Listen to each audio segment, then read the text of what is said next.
Presents by Rekha Films.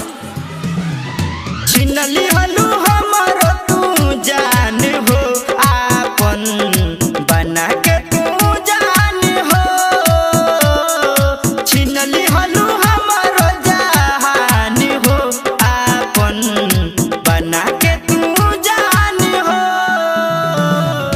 ठीक नहीं कोइलू हम के रोइलू बीच रहिया में जानू छोड़ के गोइलू। लागोता निकल जाई पारान हो आपन बना के तू जान हो।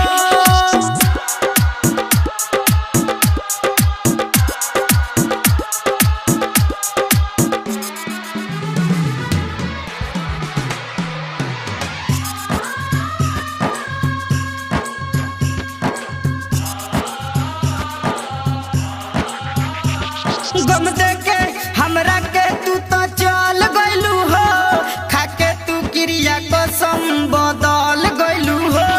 गम देके हमरा के तू तो चल गइलू हो खाके तू क्रिया कसम बदल गइलू हो।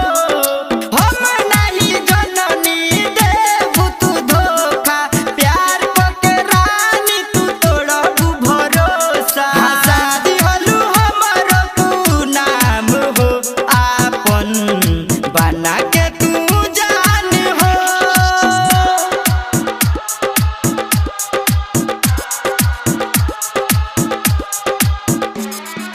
Presents by Rekha